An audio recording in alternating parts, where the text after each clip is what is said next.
नमस्कार दोस्तों, हमारे चैनल पांडे सनातनी में आपका स्वागत है। जय श्री कृष्णा, राधे राधे, हर हर महादेव। दोस्तों, आज हम सुनेंगे कार्तिक मास में सुनी जाने वाली कहानी। बोलिए विष्णु भगवान की जय, लक्ष्मी माता की जय। एक गांव में एक बुढ़िया रहती थी। उसका एक बेटा था। बुढ़िया बहुत ही संस्कारी थी, बहुत ही नियम कर्म वाली थी। पूजा पाठ किया करती थी, हर साल कार्तिक स्नान किया करती थी और पूजा करती, पटवारी बनाती और उसकी कथा कहानी कहती, तुलसी को सींचती, गणेश जी भगवान, माता लक्ष्मी और विष्णु भगवान की कहानी कहती। इस तरह से बुढ़िया के घर में किसी चीज़ की कोई कमी नहीं थी। अब धीरे धीरे बुढ़िया का बेटा बड़ा हो गया। बुढ़िया ने अपने बेटे के लिए एक योग्य देखकर कन्या उसकी शादी करवा दी। लेकिन कहते हैं कि किसी के माथे पर नहीं लिखा होता कि वह संस्कारी है। अब जो बहू घर में आ गई थी, बहू को अपनी सास की पूजा पाठ करना बिल्कुल अखरता रहता था। अपनी सास को फूटी आंख नहीं सुहाती थी। बुढ़िया का बेटा बहुत श्रवण कुमार था, अपनी माँ का आज्ञाकारी पुत्र था, इसलिए बहू कुछ चाह कर भी सास से कह नहीं पाती थी। बेटा ही कमाता था और घर का खर्चा बहुत अच्छे से चल रहा था। घर में किसी चीज़ की कमी नहीं थी, क्योंकि बुढ़िया पूजा पाठ इतना करती थी। लेकिन यह था कि किसी को देने लेने के लिए, लुटाने के लिए नहीं नहीं था, लेकिन बुढ़िया के लिए पर्याप्त था। वह बुढ़िया अपने हिसाब से दान पुण्य भी किया करती थी, दान धर्म। इसी कारण उसका बेटा तरक्की कर रहा था। बुढ़िया अपने बेटे से बड़ी खुश थी। चलो, उसका बेटा उसकी बात सुनता है।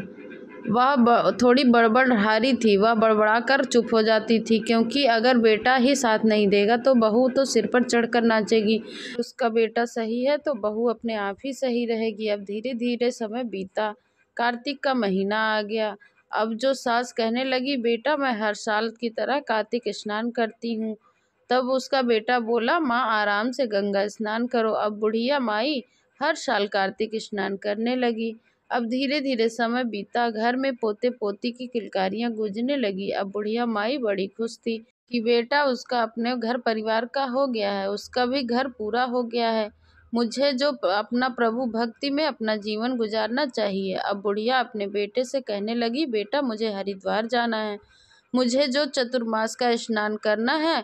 तब वह बोला, ठीक है माँ, तुम चतुर्मास का स्नान करो और जो भी तुम्हें ज़रूरत होगी मैं तुम्हें हरिद्वार छोड़ आऊँगा। तुम्हारी ज़रूरत के सब सामान ले आऊँगा। तब वह लड़का अपनी पत्नी से कहता है कि सुनो भाग्यवान, मेरी माँ के लिए गोंद और गिरी के लड्डू बना दो, अच्छा सा घी डालना, मेरी माँ 1 महीने के लिए जा रही है।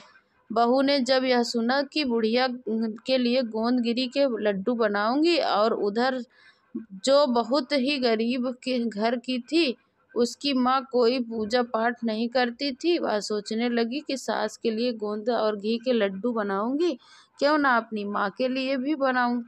अब उसने आटा भूना और उसमें सूखे लड्डू, जिनमें कुछ नहीं था, अपनी सास को रख दिया और उसमें नमक भी मिला दिया और थोड़ी मिट्टी भी मिला दी, ताकि बुढ़िया खा नहीं पाए। और गोंद गिरी के लड्डू थे, अब वह अपनी माँ के लिए पहुँचा दिए। गिरी के लड्डू जो बनाए थे, यानी मिट्टी और नमक मिला दिया था, उसमें लड्डू के डिब्बे में भरकर अपनी सास को दे दिया। अब अगले दिन जो बेटा बोला, चलो माँ मैं तुम्हें हरिद्वार छोड़ आता हूँ। दोनों माँ बेटे खुशी खुशी गंगा स्नान करने के लिए चल दिए और वहीं पर चतुर्मास स्नान करने के लिए बुढ़िया चल दी, क्योंकि कार्तिक का महीना आने वाला था। और वह कहने लगी, बेटा गंगा स्नान करने से जो कार्तिक के महीने की बड़ी महिमा है।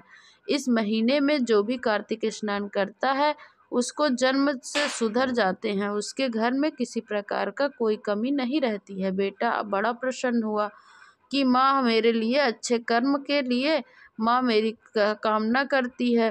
तीर्थ करवाऊंगा अपनी माँ को। बेटा लेकर गंगा स्नान करने के लिए हरिद्वार ले गया और वहां जाकर बेटे ने अपनी माँ के लिए एक झोपड़ी बना दी और सब सुविधा में की जरूरत का सामान भी वहां पर रख दिया। अपनी माँ से बोला, माँ मैं 1 महीने के बाद तुम्हें लेने के लिए आऊँगा, तब तक तुम अपना कार्तिक स्नान करती रहना, पूजा भक्ति भावना से करना। तब माँ बोली, जाओ बेटा खुश रहो, दूधो नहाओ पूतो फलो। ऐसा बेटा को पाकर आशीर्वाद देकर धन्य हो गई मैं।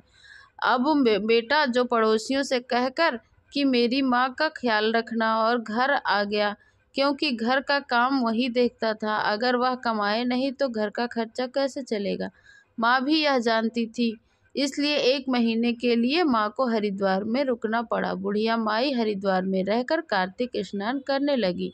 अब सुबह 4 बजे उठ जाती, उठकर गंगा स्नान करती, तुलसी जी को सींचती, पीपल पतवारी की पूजा करती, उन्हें सींचती, कार्तिक की कहानी कहती, गणपत जी की कहानी कहती, विष्णु भगवान और माता लक्ष्मी की कहानी कहती। उसके बाद अपना काम करती, और जो समय बचता उसमें अपने अड़ोस पड़ोसियों को इकट्ठा करके भगवत चर्चा किया करती थी।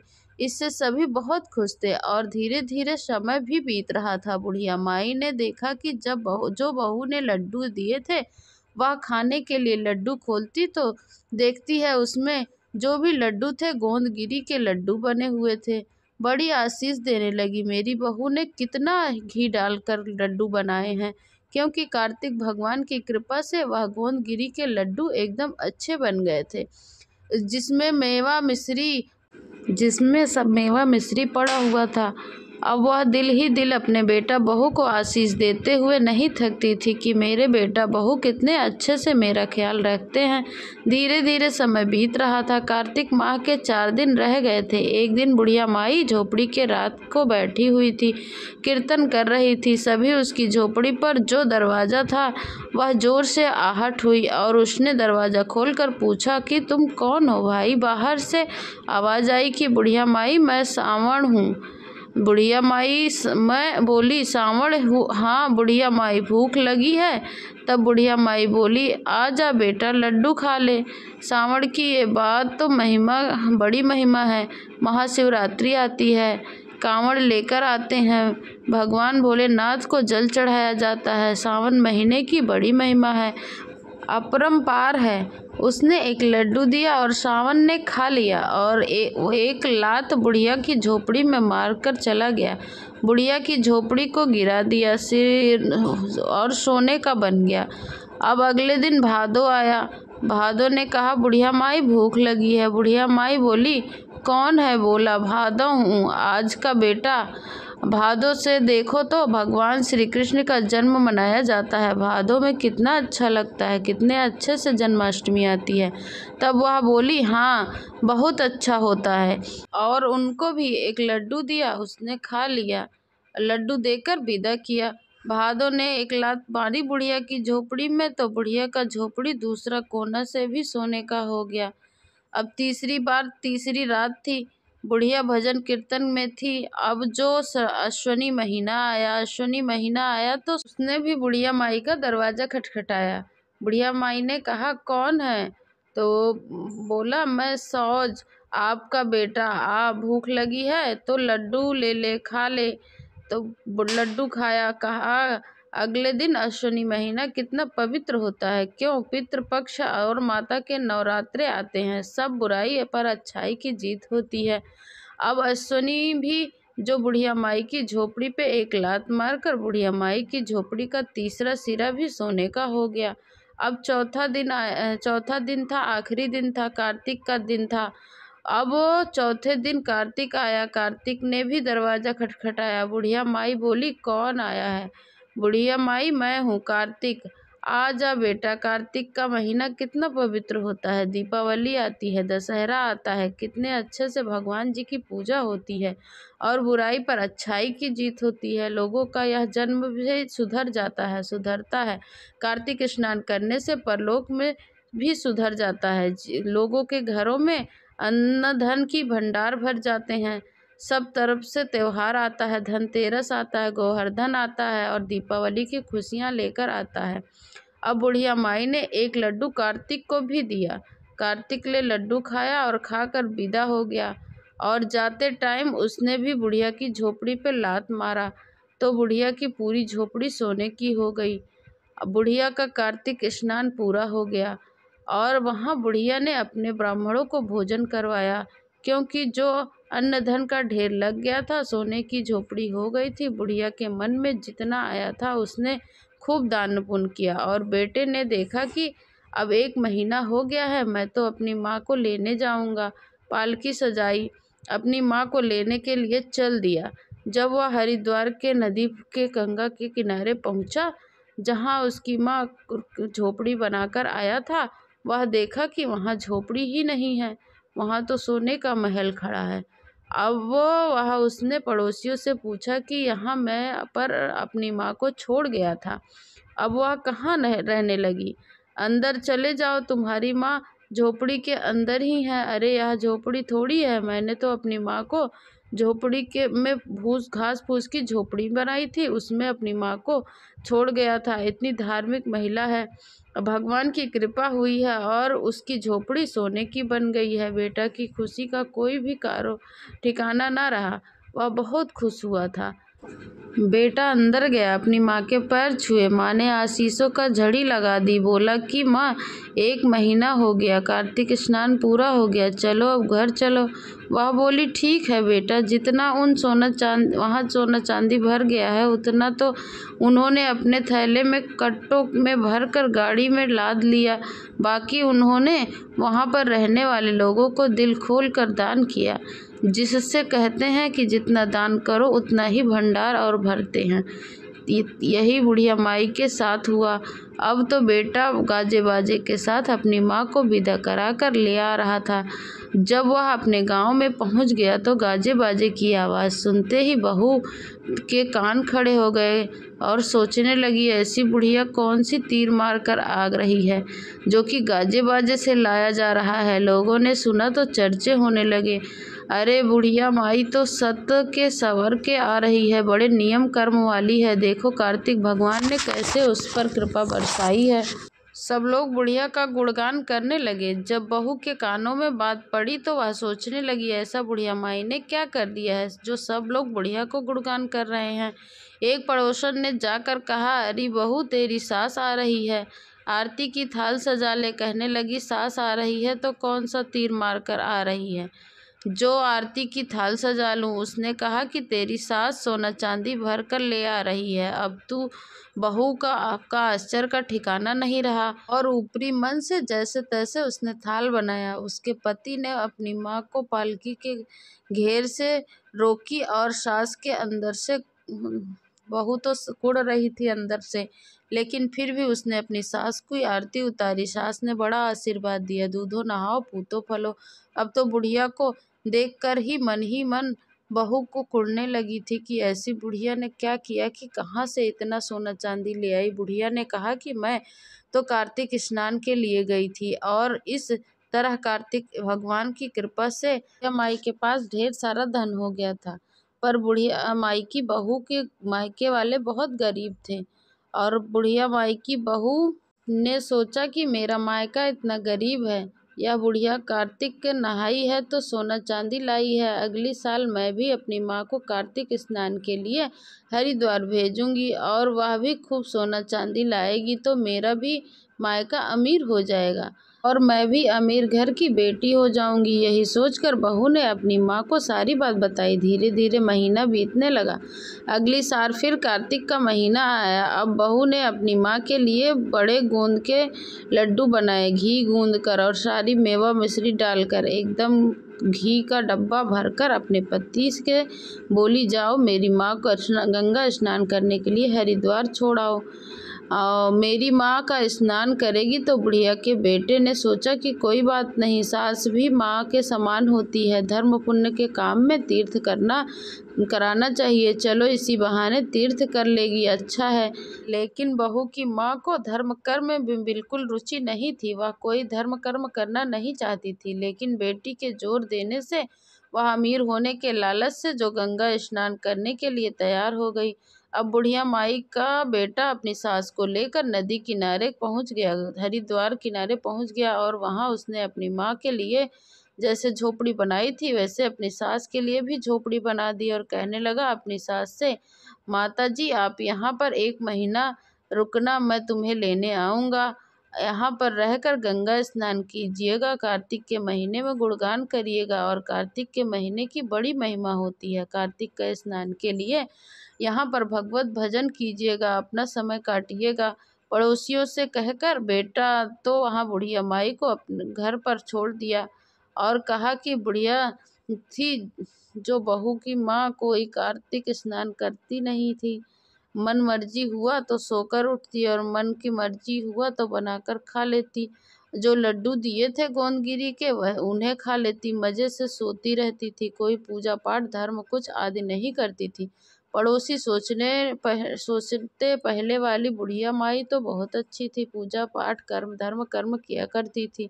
सब लोग सोचने लगे कि उसके पास रहकर कितना ज्ञान सीखने को मिला था। लेकिन यह बुढ़िया तो बाहर निकलती ही नहीं, दोपहर को उठती है, नहाती है, लेकिन लोगों को क्या पड़ी है, कोई कभी करता कोई नहीं। धीरे धीरे जो कार्तिक महीने के 4 दिन रह गए थे, तब सावन आया। सावन ने दरवाज़ा खटखटाया तो वह बोली, कौन है? सावन हूँ माँ। तो कहती है, सिर पर नाचेगा क्या? भूख लगी है तो एक लड्डू दे दे। वह बोली, मेरे पास तो कुछ भी नहीं है, भाग जा यहाँ से। वैसे ही गिने चुने रखे हुए हैं, बनाना खाना पड़ रहा था। वहाँ पर सावन का धमका कर भगा दिया। सावन ने एक लात मारी, झोपड़ी गिर गया।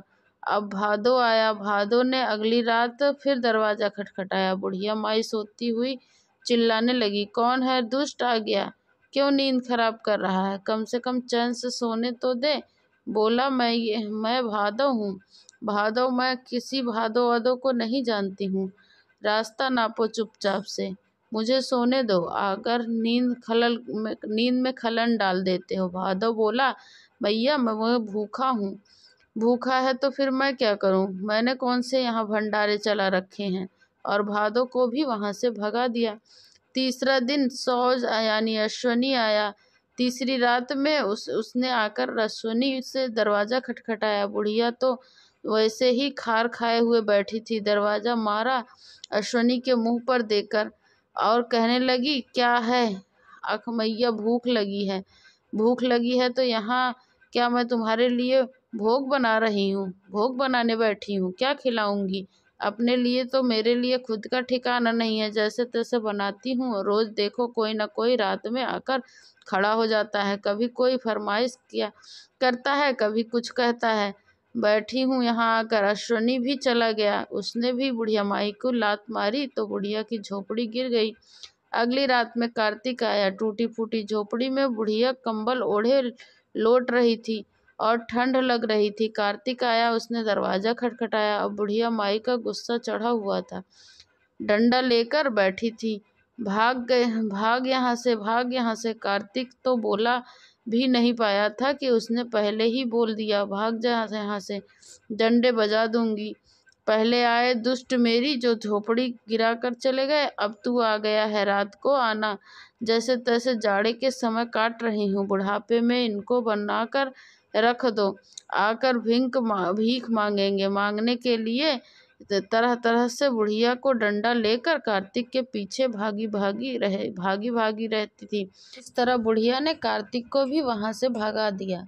फिर बुढ़िया कार्तिक के शराब से गधी बन गई और झोपड़ी में इधर उधर घूमने लगी। अड़ोस पड़ोस के लोगों ने भी देखा कि इस झोपड़ी को तो गिर पड़ी है, इसमें तो बुढ़िया रहती थी, लेकिन बुढ़िया की जगह यहाँ पे गधी बैठी हुई है।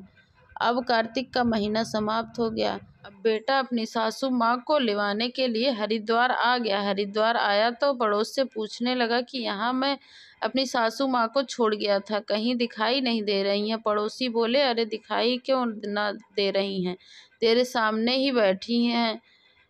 वह बोला, अरे क्या मजाक करती हो, अच्छा भला इंसान मैं छोड़ कर गया था, तुम गधी दिखा रही हो। अरे भैया, यह गधी है तेरी सासू माँ, इसने में कोई कोई भी पूजा पाठ नहीं किया। बेटा बोला, क्यों? मेरी सास तो स्नान के लिए रुकी थी और चतुर्मास में स्नान करना। तब पड़ोसी कहने लगे कि भैया तुम्हारी सास का तो क्या कहना है। पहले जो बुढ़िया आई थी वह 4 बजे उठकर स्नान करती थी, हम लोगों को भी जगा दिया करती थी, सबका कथा कहानी सुनाया करती थी, नित नियम से पूजा पाठ करती थी, कितना अच्छा ज्ञान देती थी। लेकिन अब की बार जो बुढ़िया आई थी, इसमें तो मत ही पूछो। 12 बजे तक सोती थी, दोपहर में स्नान करती थी, मन में आया तो कर लिया, नहीं आया तो कोई बात नहीं। झोपड़ी में पड़ी पड़ी सोती रहती थी, ना कोई साफ सफाई कुछ भी नहीं करती थी, मलिन मन के साथ रहती थी। बेचारा बेटा जो था बुढ़िया को क्या करता। अब उसने उस गधी के गले में एक रस्सा डाला और उसे लेकर चल दिया तो बहुत ही बड़ी खुश हो रही थी कि आज मेरी माँ आएगी। उसने आरती की थाल सजा लिया, मेरी माँ भी धन के बोरे भर भर कर लाएगी। बड़ी खुश थी। सुबह से उसने 56 प्रकार के भोजन बना डाले थे। माँ को यह खिलाऊंगी, वह खिलाऊंगी। आरती की थाल सजा ली थी, लेकिन सोचने लगी कि अब बैंड बाजे की आवाज़ नहीं आ रही है, अपने पति को बताऊंगी। मन में मन सोचने लगी, अपनी माँ को बैंड बाजे से लाए थे और मेरी माँ को नहीं ला रहा होगा। चुपचाप बुढ़िया को जो बेटा था, माँ का बेटा है, तरह तरह की बातें सोचने लगी। अब बेटा घर पहुँचा तो उसने दरवाज़ा खटखटाया तो वह समझ गई कि मेरी माँ आ गई। आरती की थाल लेकर दौड़ी दरवाजे की तरफ। जाकर दरवाज़ा खोला तो देखा कि उसका पति एक गधी के लेकर आया है। तब वह गुस्से में बोली, मेरी माँ कहाँ है? आज मेरी माँ को बैंड बाजे के साथ क्यों नहीं लाए? मुझे भी अपनी माँ जैसे, तुम्हारी माँ जैसे आरती की थी वैसे ही अपनी माँ की भी आरती करनी थी। बेटा बोला, तो गुस्सा क्यों हो रही हो? कर लो आरती, यही तुम्हारी माँ है। यह मेरी माँ है? कैसा मजाक कर रहे हो? मत करो तुम मेरी माँ के साथ ऐसा। तुम ऐसे कैसे बोल सकते हो? मेरी माँ गधी है? कोई गधी माँ को बना रहे हो? बोले, कुछ नहीं कह सकता, जैसा कर्म वैसा ही आगे आ रहा है। या तुम्हारी माँ ने कोई नहीं स्नान नहीं किया? अब गधी भी रखने लगी, अपनी भाषा में बताने लगी कि हाँ, तेरी माँ ही हूँ, और अपनी बेटी से गर्दन हिला हिला कर उसके मुंह से लगने लगी। अब बेटी उसे दूध काने लगी। हट, कैसी गधी लेकर आए हो? मेरे पीछे पड़ गई है। वह बोली, गधी नहीं है, यह तेरी माँ है। अब बेचारी क्या करती, मानना पड़ा कि उसकी माँ है। अब वह बड़ी रोने लगी कि मेरी माँ गधी कैसे बन गई। अब जो बेटा बहू और बुढ़िया ने सलाह दी, अपने बेटा बहुओं का एक काम करो, किसी अच्छे से जानकर विद्वान को बुलवाओ और उसका पता करो कि यह गधी कैसे बन गई। समधन जी, अब बेटा ने जो वहाँ के पुरोहित थे उनको बुलवाया और उसने पूरी बात बताई। पुरोहित जी, मेरी माँ गंगा स्नान करने गई थी। कार्तिक स्नान तो मेरी माँ उसमें सुबह सुबह पूजा पाठ करती थी, गंगा में स्नान करती थी, तुलसी सींचती थी और पथवारी सींचती थी, पीपल सींचती थी, सारा दिन भजन कीर्तन करती थी।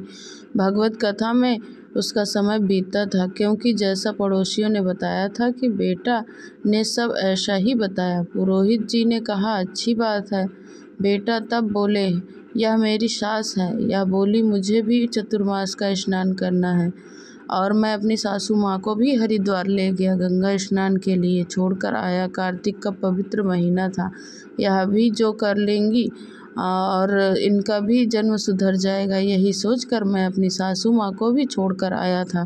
लेकिन जब मैं लेने गया तो वह पड़ोसियों ने बताया कि यह गधी बन गई हैं। यह कार्तिक स्नान नहीं करती थी, तुलसी नहीं सींचती थी, पीपल पथवारी भी नहीं सींचती थी, कहानी भी नहीं करती थी, बस खाती थी और मनमर्जी पड़ी रहती थी। जब तक मन में आया सो ले, तब मन में नहीं आया तो नहीं, पड़ी रहती थी। झोपड़ी की भी साफ सफाई भी नहीं करती थी, बड़ी मलिन के साथ रहती थी। जब पुरोहित जी ने सब बातें सुनी तो उन्होंने ध्यान लगाया और कहने लगे कि उसकी बहू जो बुढ़िया की बेटी तुम्हारी माँ, जो कार्तिक भगवान का अपमान किया है, इसीलिए उसके श्राप से यह मिला है। अब यह गधी बन गई हैं। अब जो बेटी रोने लगी, पुरोहित जी के पैरों पड़ गई। पुरोहित जी, कोई ऐसा उपाय बताइए जिससे मेरी माँ अपने मनुष्य योनि में आ जाए। पुरोहित जी बोले, जब कार्तिक का महीना आएगा और तुम्हारी सास स्नान करेगी तो उस स्नान से पूरा 1 महीना कार्तिक का इसको स्नान कराना, तब यह अपने वास्तविक रूप में आ जाएगी। बहू ने कहा, ठीक है, ऐसा ही होगा। अब 1 साल का समय का लंबा होता है। अब बहू उस गधी को अपनी माँ को आंगन में बांध देती, खाना बना देती। बच्चे होते ही थोड़े ही नटखट हैं, जब वो रखती शोर मचाती तो एक दो डंडा उसमें टेक देते। अब तो उसकी बेटी बहुत मना करती थी, तुम क्या करते हो, कहीं नानी को मारते हैं, लेकिन बेटा बेटी टेक ही देते थे। अब क्या करते, बच्चे थे, अब कोई भी जानवर है, बच्चे तो कर ही देते हैं। बुढ़िया उनको समझाती, नहीं बेटा वह तुम्हारी नानी है, ऐसा क्यों करते हो। बुढ़िया अपने पोते पोतियों को अच्छे अच्छे संस्कार देती थी, जिससे बच्चे अपनी दादी माँ को जो बात मान लेते थे और अपनी दादी माँ से चिपके रहते थे। बहू को भी अब अपनी गलती का एहसास हो रहा था। मन ही मन सोचती, कभी मैंने भी अपने नानी को कोई तवज्जो नहीं दिया, हमेशा अपनी सास और अपनी माँ को ही लेकर अपनी सास के साथ पक्षपात किया, कभी कोई बात नहीं मानी, बात बात पर उनका अपमान किया। शायद इसी कारण भगवान ने हमें सजा दी है। बहू की गलती एहसास हो गया, अपनी सासू माँ के पैर पकड़कर रोने लगी। सासू माँ ने उसे समझाया, बेटी इसमें कोई बात नहीं है, तुमसे जो गलती हुई है उसका पश्चाताप तू कर रही है, तूने अपनी गलती मान ली है। सज़ा तो भगवान तभी माफ़ करेंगे जब इंसान अपनी गलती मान लेता है। धीरे धीरे समय बीतता रहा, महीने पर महीने बीतने लगा और कार्तिक का महीना आ गया। अब कार्तिक का महीना आ गया, बुढ़िया स्नान करती और गंगा स्नान करने जाती थी। बुढ़िया तो क्योंकि वह कार्तिक स्नान करती थी, पूरा तुलसी सींचती थी, पतवारी पीपल सींचती थी, उनकी कहानी सुनती थी और पानी होते उसके नहाने और थोड़ा सा पानी लाकर गधी के ऊपर डाल दिया करती थी। ऐसे ही रोज का नियम बन गया था। आप जो बहू की सास धीरे धीरे रोज पानी उसके ऊपर डालने लगी, अपने नहाने का तो वह आखिरी का दिन आ गया, पूर्णमासी का दिन आ गया। तो बुढ़िया ने कहा, मुझे तो अपना उद्यापन करना है कार्तिक का। तो बेटे से बोली, बेटा 11 ब्राह्मणों को बुलवा दे, उन्हें भोजन करवाऊं और दान दक्षिणा दो।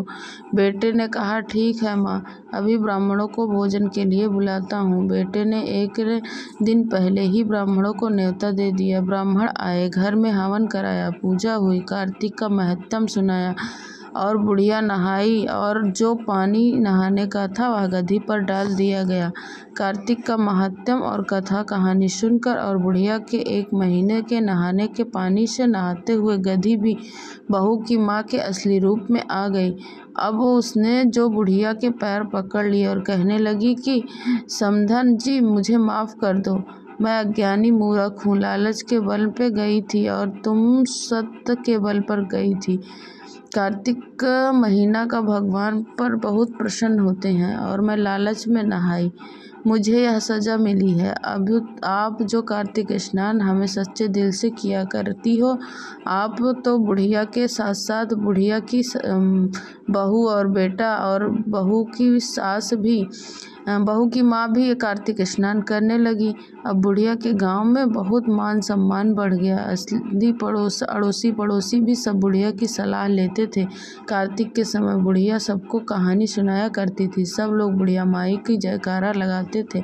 ऐसी बुढ़िया माई हमारे घरों में के आसपास हो तो अपने ही बच्चे को संस्कार अच्छे देने चाहिए।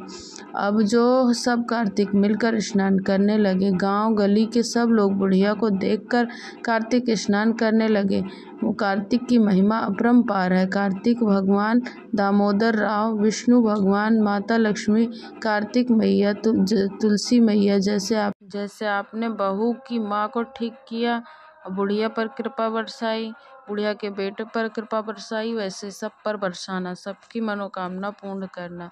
बोलिए तुलसी माता की जय, विष्णु भगवान की जय, लक्ष्मी माता की जय।